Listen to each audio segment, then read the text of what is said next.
நம்ம தமிழக வெற்றி கழகம் ஆட்சியை பிடித்தது குழந்தைங்க மைனரை வச்சுதான். தண்ணீரை விளக்கம் அப்படின்ற ஒரு விளக்கம் கொடுத்தாரு பார்த்தீங்களா. அதற்கு பிறகுதான் நமக்கு 1008 கேள்விகள் வருது. கேள்வி கேட்கக்கூடிய இந்த ஜூஜுகளுக்கு நாங்க என்ன சொல்ல விரும்புறோம் அப்படின்னா, அமைச்சர் வந்து டேப்லெட்டை தான் வந்து நுணுக்கி பவுடர் ஆக்கி குழந்தைக்கு கொடுத்திருக்கிறாரு அப்படின்னு பாப்பா வந்து சொல்லுது. பாப்பா வந்து ஜூஜு அப்படின்னு நம்மளை பார்த்து சொல்லிடுச்சுன்னு வச்சுக்கோங்களேன். தமிழக வெற்றியில் இருக்கக்கூடிய அமைச்சர்கள், சட்டமன்ற உறுப்பினர்கள், நிர்வாகிகள் பாத்தீங்கன்னா மோஸ்ட்லி பாலியல் குற்றவாளிகளா இருக்கிறாங்க, போதைப் பொருள் எடுக்கிறவங்களா இருக்காங்க, கள்ள லாட்டரியில் ஈடுபடக்கூடிய ஆட்களா தான் இருக்கிறாங்க. இந்த மாதிரி எந்த ஆட்சியிலுமே வந்து குழந்தைங்க வந்து விளக்க வீடியோ கொடுத்ததை நான் பார்த்ததே இல்லை.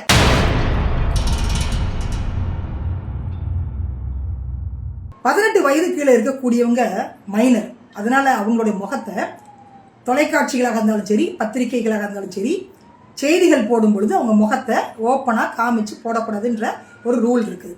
ஆனா பாருங்க, நம்ம தமிழக வெற்றி கழகம் ஆட்சியை பிடித்தது குழந்தைங்க மைனரை வச்சுதான். அதனால எப்படிங்க போடாம இருக்க முடியும்? இப்ப இந்த பாப்பா பேசுச்சுல, இந்த பாப்பா வந்து தமிழக வெற்றி கழகத்தை சார்ந்த ஒரு குழந்தை, அவங்களுக்கு ஆதரவா பேசி இருக்குது. என்ன சம்பவம் அப்படின்னு கேட்டீங்கன்னா, 2 நாளைக்கு முன்னாடி நம்ம தமிழக சிஎம் தலைமையில போதை விழிப்புணர்வு ஏற்படுத்தக்கூடிய வகையில மாரத்தான் நடந்ததுங்க.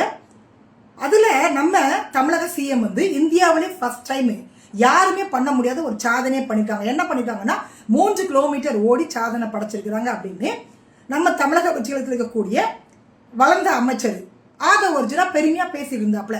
பாவம், அவருக்கு வந்து ஜென்ரல் நாலேஜ் இல்லை. என்ன பண்ண சொல்றீங்க, வளர்ந்த அளவுக்கு ஆள் வளர்ந்த அளவுக்கு அறிவு வளரல. அதனால நாம வந்து அந்த வீடியோ வந்து நம்ம கொடுத்துருக்கோம்னு வச்சுக்கோங்களேன். அதுல அந்த நிகழ்ச்சியில பர்டிகுலரா மனிதவள மேம்பாட்டுத்துறை அமைச்சர் தாம்பரம் கிள்ளி சரத்து அவரும் கலந்துகிட்டாரு. அவர் கலந்துகிட்ட உடனே நம்மளுங்க என்ன பண்ணாங்கன்னா, போதை விழிப்புணர்வு ஏற்படுத்துறதுக்கும் அமைச்சர் கில்லி சரத்துக்கும் என்னையா சம்பந்தம் இருக்குது? ஏன் கேட்டீங்க அப்படின்னா, ஒரு 3 வருஷத்துக்கு முன்னாடி சேப்பாக்கம் ஐபிஎல் நடக்கும் பொழுது அவர் பக்கத்துல ஒரு ஃப்ரெண்டு அந்த ஐபிஎல் மேட்ச்ல அதுல அவர் என்ன பண்ணிருக்காருன்னா, போன்ல ஒரு டேப்லெட்டை வச்சு கார்டு இருக்குல்ல, கிரெடிட் கார்டு இருக்கு இல்லையா, அதை வச்சு நுணுக்கி இருக்கிறார். நுணுக்கி பொடியாக்கி யாரும் பாத்திரக்கூடாது என்பதற்காக 500 ரூபாய் பேப்பரை வச்சு மறைச்சுக்கிட்டு அதை அப்படியே அவர் வந்து நுணுக்கி பவுடர் ஆக்கிட்டு இருக்கிறாரு. அது வந்து போதை பொருள் தாங்க, அது வந்து ட்ரக்ஸ் தாங்க அப்படின்னு அந்த வீடியோ வந்து நம்ம ஆளுங்க வெளியில விட்டுட்டாங்க. அப்ப அவருக்கும் இதுக்கு என்னங்க சம்பந்தம் இருக்குன்னு ஒரு கேள்வி முன் வச்ச உடனே நம்ம அமைச்சர் குடும்பத்தோட வந்து, அதாவது அவர் ஒய்ஃப், அவர் குழந்தை 3 பேரும் வீடியோல வந்து விளக்கம் கொடுத்திருக்கிறாரு. தண்ணீரை விளக்கம் கொடுத்திருக்கிறாரு. என்ன சொல்லியிருக்காருன்னா, 3 வருஷத்துக்கு முன்னாடி நாங்க போனோங்க, ஐபிஎல் மேட்ச்சுக்கு போனோம். என் குழந்தைக்கு ரொம்ப ஜுரம், பிறந்து கொஞ்ச நாள் தான் ஆச்சுங்க. அந்த ஜுரத்தோட ஐபிஎல் மேட்ச்சுக்கு நாங்க தூக்கிட்டு போயிருந்தோம். அப்ப பாப்பாக்கு வந்து டேப்லெட் கொடுக்க சொல்லியிருந்தாங்க. அதனால வந்து போன் மேல வந்துட்டு நான் அந்த கார்டை வச்சு நுணுக்கி டேப்லெட் தான் கொடுத்தங்க, நீங்க நினைக்கிற மாதிரி ட்ரக்ஸ் எல்லாம் கிடையாதுங்க, அந்த மாதிரி ஆளு நான் இல்லைங்க அப்படின்னு ஒரு தண்ணியில விளக்கம் கொடுத்திருக்கிறாரு. அவங்க ஒய்ஃப் வந்து அதை பேசியிருக்கிறாங்க. அவரே அவருடைய முகநூல் ஐடியில அந்த வீடியோ வெளியிட்டு இருக்கிறாரு. குழந்தையோட முகத்தெல்லாம் மறைக்கவே இல்லைங்க, அப்படியே வந்து பேசுறது வெளியிட்டு இருக்கிறாரு. போதை விழிப்புணர்வு ஏற்படுத்தக்கூடிய அந்த நிகழ்ச்சியில அமைச்சர் சரத் கலந்துகிட்ட பிறகு அந்த இஷ்யூ எழுந்தது. அதை அப்படியே விட்டுருந்தா கூட கடந்து போயிருக்கும். ஆனால் இவர் தண்ணீரை விளக்கம் அப்படின்ற ஒரு விளக்கம் கொடுத்தாரு பார்த்தீங்களா. அதற்கு பிறகுதான் நமக்கு 1008 கேள்விகள் வருது. பொதுவாகவே வந்து இந்த ட்ரக்ஸ் எடுக்கிறவங்க எல்லாம் இப்படிதான் பண்ணுவாங்களாம். ஏன்னா இதை வந்து டாக்டர்ஸும் வந்து சொல்றாங்க, வழக்கறிஞர்களும் சொல்றாங்க. அது போக வந்து டாக்டர்ஸ் என்ன சொல்றாங்க அப்படின்னா, 5 வயது உட்பட்ட குழந்தைங்களுக்கு நாங்க வந்து மெடிசன்ஸ் கொடுக்க மாட்டோங்க, சிறப்பு தான் கொடுப்போம் அப்படின்னு சொல்றாங்க. ஆனா பாப்பா என்ன சொல்லுது பாத்தீங்களா, பாப்பா சொல்லுது, எங்க வீட்லயே 2 பாப்பா இருக்கிறாங்க, டேப்லெட் தான் கொடுத்தாங்க. அதனால கேள்வி கேட்கக்கூடிய இந்த ஜூஜுகளுக்கு நாங்க என்ன சொல்ல விரும்புறோம் அப்படின்னா, அமைச்சர் வந்து டேப்லெட்டை தான் வந்து நுணுக்கி பவுடர் ஆக்கி குழந்தைக்கு கொடுத்திருக்கிறாரு அப்படின்னு பாப்பா வந்து சொல்லுது. போற போக்குல தமிழக மக்களை நாயின்னு சொல்லிட்டு எப்படி ராகவா லாரன்ஸ் சொன்னாரு, அந்த மாதிரி இந்த பாப்பா வந்து ஜூஜு அப்படின்னு நம்மளை பார்த்து சொல்லிடுச்சுன்னு வச்சுக்கோங்களேன். அதனால சரத்து அமைச்சர் விளக்கம் கொடுத்தாருல்ல, அதுலதான் நம்ம கேள்வி வருது. ஏங்க பிறந்து கொஞ்ச நாள்ன்றாரு, அவங்க ஒய்ஃப் சொல்றாங்க 1.5 வருஷம் அப்படின்றாங்க. அதுலயே முரண்பாடு இருக்கு. அதையும் தாண்டி வந்துட்டு ஒரு குழந்தைக்கு வந்து இவ்வளவு ஜுரம் இருக்கும்போது ஐபிஎல் மேட்ச் பார்க்க கூட்டு போவாங்களா? 2வது வந்து பக்கத்துல ஒய்ஃபை இல்லைங்க, யாரோ ஒரு பொண்ணு உட்காந்துட்டு இருக்குது. 3வது போன்ல எவ்வளவு டஸ்ட் இருக்குங்க, போன் மேல வச்சு மாத்திரை நுணுக்குறாரு, ஏடிஎம் கார்டை வச்சு நுணுக்குறாரு. எனக்கு தெரிஞ்சு பேராசெட்டமால் உள்ள போனா கரையிறதுக்கு ரொம்ப நேரம் ஆகும், அந்த மாத்திரையை உடைக்கவே முடியாது நீங்க வெளியிலேயே. அவர் கார்டை வச்சு நுணுக்கிட்டு அப்படின்னு சொல்றாரு. அதை மறைக்கிறதுக்கு எதுக்குங்க 500 ரூபாய் பேப்பர்? இதெல்லாம் வந்து ட்ரக்ஸ் யூஸ் பண்றாங்கல்ல, அவங்க பயன்படுத்தக்கூடிய மெட்டீரியல் இதெல்லாம். அந்த மெத்தட தான் இவர் பண்ணியிருக்கிறாரு. 500 ரூபாய் நோட்டை வச்சு மறைக்கணுன்ற அவசியம் இல்லை. அது போக வந்து குழந்தைக்கு உள்ள ஜுரம் அடிக்குது, தக்லீஃப் மொமெண்ட் அப்படின்னு அவர் ஸ்டோரியில அவரு ஹெட்லைன் வச்சு போட்டுக்கிறாரு. எந்த அளவுக்கு குழந்தைங்க மேல உங்களுக்கு பாசம்ன்றதை பாருங்களேன். அதனால டாக்டர்ஸ் வழக்கறிஞர்கள்லாம் இதுக்கு விளக்கம் கொடுத்துருக்காங்க. ட்ரக்ஸ் எப்படி யூஸ் பண்ணுவாங்க, மாத்திரை எப்படி வந்து பொடியாக்குவாங்க, குழந்தைங்களுக்கு மாத்திரை கொடுப்பாங்களா கொடுக்க மாட்டாங்களா அப்படின்னு ஆளாளுக்கு விளக்க வீடியோ வந்து கொடுத்துட்டு இருக்கிறாங்க. அது போக அமைச்சர் வந்து பதறி அடிச்சுக்கிட்டு நான் வந்து அதெல்லாம் பண்ணவே இல்லைங்க அப்படின்னு வேற சொல்லியிருக்காரு.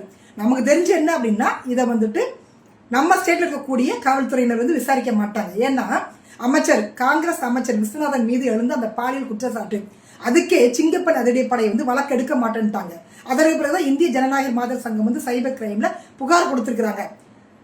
அதே மாதிரி இந்த வழக்கையும் வந்து காவல்துறை விசாரிக்க மாட்டாங்க. அப்படின்றதுனால இந்த வழக்கை வந்து பக்கத்து ஸ்டேட்ல இருக்கக்கூடிய காவல்துறை அதிகாரிகள் விசாரிச்சு உண்மையிலே வந்து இவர் போதைப் பொருள் பயன்படுத்தினாரா இல்லையா அப்படின்றத வந்து அவங்க தெளிவுபடுத்தணும், மக்களுக்கு வந்து தெளிவுபடுத்தணும். எனக்கு தெரிஞ்சு 10-12 வயது வரைக்குமே சிறப்பு தான் கொடுப்பாங்க, மாத்திரையெல்லாம் கொடுக்க மாட்டாங்க. மாத்திரைங்க வந்து ஹெவி டோஸு, அது போக வந்து அது பொடி உள்ள போய் மாட்டிக்கும், குழந்தைக்கு வந்து மூச்சு திணறல் வந்துடும். சிறப்பு தான் மோஸ்ட்லி வந்து கொடுப்பாங்க. பாப்பா சொல்ற மாதிரி எந்த டாக்டர் வந்து மாத்திரை நுணுக்கி கொடுக்க சொன்னாருன்றது நமக்கு தெரியல. அதனால அமைச்சர் சரத்தை வந்து விசாரணைக்கு உட்படுத்தணும். இந்த மாதிரி தமிழகத்தில் இருக்கக்கூடிய அமைச்சர்கள், சட்டமன்ற உறுப்பினர்கள், நிர்வாகிகள்லாம் பார்த்தீங்கன்னா மோஸ்ட்லி பாலியல் குற்றவாளிகளாக இருக்கிறாங்க, போதைப் பொருள் எடுக்கிறவங்களா இருக்காங்க, கள்ள லாட்டரியில் ஈடுபடக்கூடிய ஆட்களாக தான் இருக்கிறாங்க. இவங்களெல்லாம் வச்சுக்கிட்டு தான் நம்ம சிஎம் சார் வந்து இந்த ஆட்சியை வந்து அமைச்சிருக்கிறாரு. அதுவும் போக வந்து இந்த குழந்தை பேசிருக்குல்ல, இந்த மாதிரி எந்த ஆட்சியிலுமே வந்து குழந்தைங்க வந்து விளக்க வீடியோ கொடுத்ததை நான் பார்த்ததே இல்லை. அப்ப இந்த ஆட்சி என்பதே வந்து இந்த பாப்பா மாதிரியான ஆட்களால தான் நடந்துட்டு இருக்குது. இந்த பாப்பா மாதிரியான ஆட்கள் தான் முட்டு கொடுத்து ஆட்சி தூக்கி நிறுத்திட்டு இருக்கிறாங்க. குழந்தைங்களை வந்து பிரெயின் வாஷ் பண்ணாருன்னு நம்ம பேசணும்ல, எந்த அளவுக்கு பிரெயின் வாஷ் பண்ணியிருக்காருன்னா திங்க் பண்ணி பாருங்க. இன்னொரு விஷயம் வந்து குழந்தை பேசுது, மனிதவள வேளாண் துறை அமைச்சர்னு சொல்லுது, மனிதவள மேம்பாட்டுத்துறை அமைச்சர் அப்படின்றத கூட அவங்க சொல்லிக் கொடுக்கல. அம்மா அப்பா அடிக்கிற வயதுல இந்த குழந்தைய வந்து அரசியல் பேச வச்சு அதையும் வந்து சரியா சொல்லிக் கொடுக்காம அந்த குழந்தைய இந்த வயதிலேயே எந்த அளவுக்கு பைத்தியமாக்கி வச்சிருக்காங்கன்னு திங்க் பண்ணி பாருங்க. இனிமேலாவது இந்த மாதிரியான குழந்தைங்களை வச்சு விஜய்க்கு முட்டு கொடுக்குறவங்க எந்த துறை அமைச்சர், எந்த தொகுதி சட்டமன்ற உறுப்பினர் அப்படின்றத தெரியப்படுத்துங்க, குழந்தைக்கு தெரியணும் இதெல்லாம். ஏன்னா இன்னைக்கு பொலிட்டிக்கல் சார்ந்த சப்ஜெக்ட் எல்லாம் கிளாஸ்ல இருக்குது. அந்த குழந்தை 2 நிமிஷம் பேசிருக்கீங்க, பார்த்தீங்கன்னா ஒரு 20 எடிட்டிங் இருக்கும். அதுல அந்த பாடி லாங்குவேஜை பாருங்களேன், சொல்லி கொடுத்து கிளியரா அந்த பிள்ளை சொல்லிட்டு இருக்குது. அது கூட எந்த துறை அமைச்சர் கூட அந்த பிள்ளைக்கு தெரியல, அந்த பிள்ளைக்கு தெரிய வாய்ப்பு இல்லை, குழந்தைது. ஆனா சொல்லி கொடுத்தவங்களுக்கு தெரியணும்ல. இதுதான் நம்ம தற்குறின்றோம். மனிதவள வேளாண் துறை அப்படின்னு ஏதாவது ஒரு துறை இருக்குதா? மனிதவள மேம்பாட்டுத்துறை, வேளாண் மற்றும் உழவர் நலத்துறை அப்படின்றது விவசாயம் சார்ந்த துறை. அந்த வித்தியாசம் கூட இந்த தற்குறிகளுக்கு தெரியாம முட்டு கொடுக்கறதுக்காக இந்த குழந்தைங்களெல்லாம் வச்சு அரசியல் பதிவுகள் போட்டுட்டு இருக்கிறாங்க. இந்த பதிவு பார்க்கக்கூடிய மக்கள் யாராக இருந்தாலும் சரி, மாத்திரை நுணுக்குவதற்கு நம்ம தற்குறி அமைச்சர் மாதிரி ஏடிஎம் கார்டை வச்சுலாம் நுணுக்காதீங்க. குழந்தைக்கு அது வந்து இன்ஃபெக்ஷன், அப்படி பண்ணவும் முடியாது. அவர் வந்து ஊரை மட்டும் இல்லை, இந்த காவல்துறையும் இந்த அரசாங்கத்தையும் இந்த மக்களையும் வந்து அவர் ஏமாத்திருக்காருன்றது தெளிவா தெரியுது. உடைய கருத்துக்கள் என்னன்றது நீங்க பதிவு பண்ணுங்க. மீண்டும் சந்திக்கலாம். நன்றி. திமுகவுக்கும் எனக்கு நடுவுல யாரு வந்தாலும் நிர்வாகம் பொறுப்பல்ல. இது கிட்டத்தட்ட ஒரு 3rd கிரேட் ரவுடி பேசுற வார்த்தை. அப்போ இவங்களுக்கும் திமுகவுக்கும் நடுவுல வந்தது யாருன்னா கூட்டணிகள் தான் இருந்தாங்க. நாங்க வெளியே இருந்து ஆதரவு தெரிவிக்கிறோம். நேத்திக்கு அவர் அவமானப்படுத்தினது கூட்டணி கட்சி தான் அவமானப்படுத்திருக்காரு. ஐஎம்எல்ஆ இருக்கட்டும், விசிகே இருக்கட்டும். நான் காங்கிரஸ் பத்தி பேச நான் தயாராவே இல்லை. ஏன்னா காங்கிரஸை வந்து ரொம்ப பெரிய மதிப்பான ஒரு பார்வையில பார்த்தது. நான்லாம் வந்து எனக்குலாம் காங்கிரஸ் எல்லாம் அவ்வளவு பிடிக்கும். ஆனா இந்த எலெக்ஷன்ல அவங்க பண்ண